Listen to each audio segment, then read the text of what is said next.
पश्चिम बंगाल में नतीजों के बाद भी नंदीग्राम सीट को लेकर लड़ाई का दूसरा दौर अदालत में चल रहा है। आज नंदीग्राम के नतीजों को लेकर कलकत्ता हाईकोर्ट में पश्चिम बंगाल की मुख्यमंत्री ममता बनर्जी की याचिका पर सुनवाई होगी।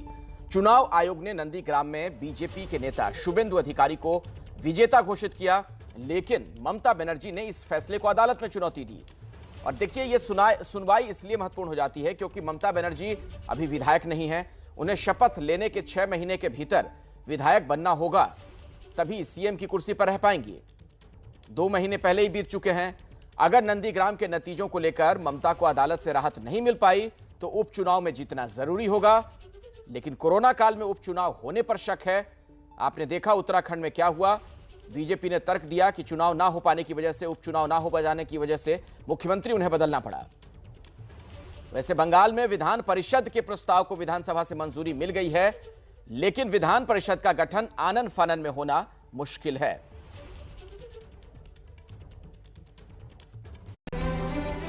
नंदीग्राम के रण में मुख्यमंत्री ममता बनर्जी ने जनता की अदालत का फैसला तो मान लिया था, लेकिन वोटों की गिनती में गड़बड़ी को लेकर वो कानून की अदालत में भी पहुंची। आज ममता बनर्जी की याचिका पर कोलकाता हाईकोर्ट की नई पीठ सुनवाई करेगी। दोपहर करीब 2:30 बजे न्यायमूर्ति शंपा सरकार की बेंच सुनवाई करेगी। ममता को बीजेपी के शुभेंदु अधिकारी ने नंदीग्राम में 1956 वोटों से हराया था। ममता बनर्जी ने ईवीएम से छेड़छाड़ और मतों की दोबारा गिनती से इनकार के खिलाफ याचिका दी है। ममता ने याचिका में मांग की है कि शुभेंदु अधिकारी के चुनाव को अमान्य घोषित किया जाए। इससे पहले सुनवाई को लेकर भी बवाल हुआ था, जब ममता ने न्यायमूर्ति कौशिक चंद्रा को अलग करने की याचिका दी थी और दावा किया था कि 2015 में भारत के अतिरिक्त सॉलिसिटर जनरल नियुक्त होने तक वो बीजेपी के सक्रिय सदस्य थे। इसके बाद न्यायमूर्ति कौशिक चंद्रा ने सुनवाई से खुद को अलग कर लिया था और ममता पर 50,000 का जुर्माना लगा दिया था।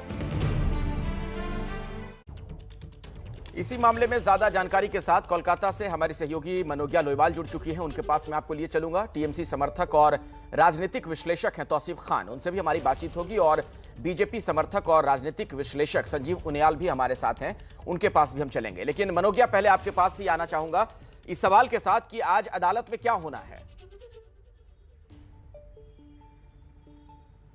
देखिए, पहला तो सुनवाई होनी है, लेकिन जब जज बदला है तो आंकड़े और जिस तरह से ऑब्जर्वेशंस हैं वो भी बदलेंगे। न्यायमूर्ति के बदलने से एक बात तो साफ है कि ये मामला और ज़्यादा दिलचस्प हो जाता है, क्योंकि तृणमूल कांग्रेस ने विरोध किया था कौशिक चंद्रा न्यायमूर्ति के खिलाफ, ये कहते हुए कि वो पहले बीजेपी के साथ कई तस्वीरों में नजर आए थे।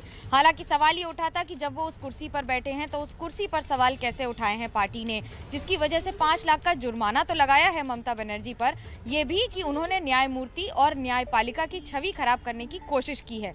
लेकिन आज ये सुनवाई अपने आप में साबित कर देगी कि आखिरकार किसका पलड़ा भारी है। दिलचस्प होगा देखना, क्योंकि अंग्रेजी में एक कहावत है, पैंडोराज बॉक्स ऑफ ट्रबल। अगर एक विधानसभा में इस तरह से दोबारा सुनवाई होती है तो क्या बाकी विधानसभाओं में भी सुनवाई होगी, क्योंकि बीजेपी और टीएमसी ऐसी कई सीटों पर हारी है जहां से दोबारा इस तरह के मामले दायर कर देना कोई बड़ी बात नहीं होगी। लेकिन ये राजनीतिक लड़ाई है, ये एक ऐसी लड़ाई है जिसमें पूर्व सेनापति मुख्यमंत्री को चुनौती दिए हैं और हरा भी दिया है 1956 वोट से। लेकिन बात सिर्फ 1956 वोट की नहीं है, बात ये है कि सिटिंग चीफ मिनिस्टर और सबसे बड़े चेहरे को परास्त किया गया है, जिसकी वजह से ये लड़ाई अब वर्चस्व की लड़ाई हो गई है। वर्चस्व की लड़ाई तो है, लेकिन इसका अंजाम क्या होगा, एक बड़ा सवाल है। और तौसीफ खान जी, मैं आपके पास आ रहा हूं। जरा मुझे ये बताइए कि वहां पश्चिम बंगाल में चुनाव होते हैं, टीएमसी वहां पर जबरदस्त जीत हासिल करती है, तब सब कुछ ठीक है, चुनाव आयोग से लेकर प्रशासन तक सब कुछ ठीक है। लेकिन नंदीग्राम सीट पर इतने संशय के बादल क्यों? आखिर वहां पर क्यों नहीं भरोसा हो पा रहा है पूरे सिस्टम पर? देखिए, जब नंदीग्राम का रिजल्ट डिक्लेयर किया गया था उसमें ममता बनर्जी जीत गई हैं, ये डिक्लेयर किया गया था। फिर उसके बाद 4 घंटे लोड शेडिंग रहे और रीपोलिंग की, रिकाउंटिंग की बात हुई, और उसके बाद ये कह दिया गया कि महज 1956 ऐसा लगभग 2000 के करीब वोट से शुभेंदु अधिकारी जीत रहे। फिर उसके बाद वहां पे रीपोलिंग की मांग, रिकाउंटिंग की दोबारा मांग की गई ममता बनर्जी की तरफ से, क्योंकि उन्हें जीता हुआ बता दिया गया था। लेकिन 4 घंटे बाद डिसीजन चेंज हो गए, लोड शेडिंग नहीं रहा, सर्वर डाउन रहा, तो ये दोबारा रिकाउंटिंग नहीं किया जाएगा। रिटर्निंग ऑफिसर ने व्हाट्सएप मैसेज बाजाबता दिखाया कि उनको धमकी दिया गया जो वहाँ के पोल ऑफिसर थे। और ममता बनर्जी ने बाकायदा प्रेस कॉन्फ्रेंस में ये बताया था कि देखिए वहाँ पे जो पोलिंग एजेंट, जो पोलिंग ऑफिसर है, उनको धमकी दी गई कि आप दोबारा रिकाउंटिंग नहीं कर सकते हो, इसलिए ये मामला अदालत में चला गया। अदालत में जाने के अलावा नहीं, एक बात बताइए तौसीफ खान जी, मेरा सवाल सुन लीजिए सर, मेरा सवाल सुन लीजिए। मैं कह रहा हूं कि पूरे राज्य में फिर ये सब हो सकता था अगर इसी तरीके से धांधली से चुनाव जीता जाता, तो पश्चिम बंगाल में फिर टीएमसी हासिल कर लेती, वो भी इतनी जबरदस्त जीत। इस सीट पर क्या ममता बनर्जी हार गई, इस वजह से नाक का सवाल बन गया लोगों के लिए, टीएमसी के लिए, इसलिए सब किया जा रहा है? नहीं, देखिए बीजेपी का सारा फोकस नंदीग्राम में रहा है, एक हाई प्रोफाइल सीट ये रहा है, क्योंकि वहां से शुभेंदु अधिकारी बीजेपी का फेस उभर कर आना चाह रहे हैं और यहाँ चीफ मिनिस्टर ममता बनर्जी रही है। इवन पोलिंग के दिन हमने देखा है कि किस तरीके से तृणमूल के पोलिंग एजेंट्स को आने नहीं दिया गया था और वो उस दिन ममता बनर्जी पहुंची थी वहां पे, उसके बाद काफी देर तक वो वहां बैठी रही, उसके बाद फिर वहां पे पोलिंग स्टार्ट हुआ। तो ये नंदीग्राम का घटना है कि इस तरह का हालत नंदीग्राम में ही हुआ। ये इस तरीके से धांधली बीजेपी की तरफ से नंदीग्राम में हुई, जिसको लेकर के मांग की गई है और ये सारी बातें तो ऑन रिकॉर्ड है। ठीक है मनोज्ञा, प्रेस कॉन्फ्रेंस में बताया गया कि पोलिंग ऑफिसर को धमकी दिया गया, उसने व्हाट्सएप मैसेज रीड करके दिखाया। मनोज्ञा मैं आपके पास आ रहा हूं, उन्होंने तौसीफ खान जी आपकी बात हो गई मनोज्ञा, लेकिन देखिए ये सवाल तो है, मैं ये कह रहा हूं आपसे, सवाल दरअसल ये खड़ा हो जाता है कि आपको क्या लग रहा है नंदीग्राम में वाकई ये लड़ाई यही है कि चुनाव में धांधली हुई है, घपलेबाजी हुई है, बाकी जगहों पर ऐसा कुछ नहीं हुआ, सिर्फ वहीं पर हो गया, या फिर ये नाक की लड़ाई हो गई है?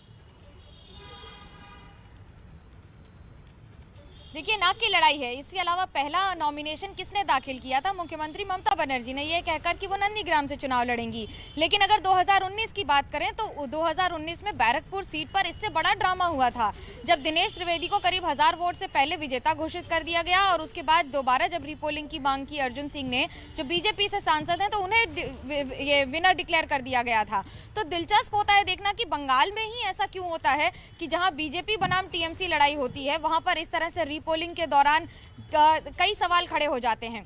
ऐसी कई सीटें हैं जिस पर मार्जिन 500, 1000 दोनों पार्टियों की तरफ से, भले वो टीएमसी हो या फिर बीजेपी हो, इस तरह के मार्जिन रहे हैं। लड़ाई इस बार अच्छी रही है, लेकिन लड़ाई में जीत हासिल तृणमूल कांग्रेस ने की है और जीत के बाद भी अगर इन सारे सवालों के जवाब सिर्फ इसलिए खोजे जा रहे हैं कि मुख्यमंत्री हार गई हैं, तो ये राजनीतिक कदम ही है, इससे ज्यादा कुछ नहीं। तौसीफ खान जी, जो मनोज्ञा कह रही हैं वही सवाल, ये ऐसा लग रहा है मानो सिर्फ राजनीतिक कदम है। 1956 वोटों से शुभेंदु अधिकारी जीते, आपको क्या लग रहा है कि ये चीज उलट जाएगी? नहीं, देखिए राजनीतिक कदम है या राजनीतिक लड़ाई है, ये कह करके इसको छोटा नहीं करना चाहिए। अगर इलेक्शन कमीशन की जिम्मेदारी है कि वो फेयर इलेक्शन कराए, तो उसको फेयर करवाना होगा। अरे भाई, तो फेयर इलेक्शन नहीं हुआ होता, आप फिर कह रहे हैं, तब तो फिर पश्चिम बंगाल में टीएमसी कैसे जीती? आप तो उसी पर सवाल खड़े कर रहे हैं। पूरे पश्चिम बंगाल में जो इतनी जबरदस्त जीत मिली टीएमसी को, अगर वहां पर निष्पक्ष चुनाव नहीं हुए होते तो कैसे हुआ होता? वहां पर सब कुछ सही है, लेकिन एक सीट पर सारी गड़बड़ियां हो गई, ये कह रहे हैं आप? नहीं, अगर निष्पक्ष चुनाव, ये कोई मतलब तो हुआ नहीं क्या भाई? लगभग 300 सीट में आपका इलेक्शन हुआ है, सारी जगह पे निष्पक्ष हुई है, तो एक जगह में तो निष्पक्ष नहीं हो सकता। एक जगह में बीजेपी को जीतने दो, तृणमूल को कंप्लेन नहीं करना चाहिए, ऐसा तो नहीं होता है। एक भी सीट भी नहीं छोड़ा जाएगा, जहां पे निष्पक्ष होना चाहिए तो होना चाहिए। आप बताइए कि कौन से ऐसी कॉन्स्टिट्यूएंसी रहा है जहां पे मेरे पास चूंकि अब समय नहीं है, संजीव उनियाल जी काफी देर से जुड़े हैं, बीजेपी समर्थक राजनीतिक विश्लेषक हैं। संजीव उनियाल जी, ये लड़ाई कैसी आपको नजर आ रही? कौन सी लड़ाई है? अदालत में जो ये मामला ले जाया गया है, क्या ये राजनीतिक लड़ाई है सिर्फ, या जो हार वहां पर हुई ममता बनर्जी की नंदीग्राम में, उसे अभी तक वो नहीं पचा पा रही हैं? भाई, ये लगभग खिसियानी बिल्ली खंबा नोचे, ये कहावत है। इसका मतलब ये नहीं है कि ममता दीदी खिसियानी बिल्ली माना जाए उनको, और खंबा नोचना मतलब ये नहीं है कि उस वास्तव में खंबा नोचा जाए, पर एक कहावत है कि हम सारे इलेक्शंस में से 75, इतनी जबरदस्त 3, 4, 5 सीटों से 75 सीट भारतीय जनता पार्टी की आ जाना, ये अपने आप में मुझे लगता है कि इतना दर्द क्रिएट नहीं करता जितना कि नंदीग्राम से जब हम बड़ बोले हो जाते हैं, जब बढ़ चढ़ के बातें करते हैं, जब हमें पता था कि नंदीग्राम गढ़ है शुभेंदु अधिकारी का, और उनको खुद मानती थी वो, जब शुभेंदु अधिकारी उस गढ़ से लड़ा करते थे कि इस गढ़ का अगर कोई वास्तव में सिंह है, उस गढ़ का सिंह है तो वो शुभेंदु अधिकारी है। और ये बात प्रूव हो गई जब पूरी की पूरी शक्ति वहां पर इन्होंने लगा दी, और तब भी चीफ मिनिस्टर अपना फेस नहीं बचा पाई। उसके बाद देखिए क्या क्या कांड हुए वहां। आप देखिए वेस्ट बंगाल में एनएचआरसी की टीम जो है, ह्यूमन चाइल्ड वेलफेयर की टीम जो है वहां लगी हुई है, और क्या क्या रिपोर्ट्स आ रही है। एफआईआर नहीं की है, कितना ज्यादा इन्होंने वहां उपद्रव मचाया है। तो ये नंदीग्राम में अपनी हार की बौखलाहट, कभी इलेक्शन से, कभी जजिस से 5 लाख का जुर्माना अपने ऊपर लगवाने के बाद दोबारा से कहती है कि मेरे को जो है फीट चेंज की जाए जजिस की। तो ये बताता है कि ये हार की तरफ जा रहे हैं, और इनको वहां पर भी कुछ नहीं मिलना, बिफिटेड रिप्लाई मिलना है, क्योंकि कानून में एविडेंस की वैल्यू है। वहां पर जो है वहां इस तरह से नहीं चलता कि मैं एक छत्र राज करती हूं तो मुझे जीत आप हासिल करके दिखाएं। जवाब मैं लेता हूं तौसीफ खान जी से। तौसीफ खान जी, क्या ये हार की बौखलाहट है जो संजीव उनियाल कह रहे हैं? देखिए, हार की बौखलाहट बीजेपी को है। बीजेपी 2019 के इलेक्शन में 120 से ज्यादा वोटों पे, उनकी सीटों पे उनकी बढ़त थी। अब वो अभी घट करके कितना आ गया है? काफी नीचे आ गया है। तो ये तो देखिए, दिल बहलाने के लिए ख्याल अच्छा है गालिब। वही हाल है बीजेपी का कि ये कहते हैं कि हम तो 3 से 90 या 70 का कितना नंबर है उनका वही जानते हैं। ये बताते कि उनको बढ़त हुई, बढ़त नहीं हुई। तो 3 आप बेशक थे 2016 में, लेकिन बीच में 2019 आया। 2019 में आपको 120 में बढ़त थी। आप तो 2019 से 2021 में आते आते 120 से लुढ़क करके नीचे आ गए। आपको बंगाल की जनता ने बीजेपी को नकार दिया, लेकिन ये अपना दिल बहलाने के लिए कहते हैं कि भाई हमें बहुत बढ़त मिली है। अगर बढ़त ही मिली होती तो इस तरीके से नंदीग्राम में गंडगोल करने की क्या जरूरत थी? पोलिंग ऑफिसर ने व्हाट्सएप मैसेज करके बोला कि उनको जान को खतरा है। आपने 4 घंटा के लिए वहां पे बिजली काट दिया, 4 घंटा के लिए वहां पे सर्वर डाउन रहा। रिकाउंटिंग का बात होता है तो रिकाउंटिंग से डरने की क्या जरूरत है? रिकाउंटिंग करवा दीजिए। टीएमसी वाले कह रहे हैं संजीव उनियाल जी कि बीजेपी ने पूरी ताकत लगा दी ममता बनर्जी को हराने में, और वो हार भी गई। मैं ये बता रहा हूं कि ममता बनर्जी ने, अगर मैं इनकी बात को लेता हूं तौसीफ की, तौसीफ कहते हैं कि इन्होंने सबसे ज्यादा जान जो है यहां पर लगा रखी थी। ये कहते हैं कि भारतीय जनता पार्टी ने सबसे ज्यादा जान नंदीग्राम में लगा रखी थी। इसका मतलब क्या हुआ कि भारतीय जनता पार्टी जहां भी जान लगाती है वो जीत जाती है, चाहे 1956 वोटों से जीते। बाकी वोट बाकी जगह जान नहीं लगाई तब भी 75 सीटें आ गई। वो आपके मुंह में जो है ना लड्डू तो जो बगावत किया जिसने। चलिए अब देखते हैं अदालत में क्या होता है। समय इतना ही है। संजीव उनियाल जी और हमारे साथ तौसीफ खान भी थे, आपका भी शुक्रिया। मनोज्ञा, आपका भी धन्यवाद। अदालत में पूरा मामला पहुंच ही चुका है, तो देखते हैं अदालत का क्या रुख होता है। इस खबर पर हमारी नजर बनी रहेगी।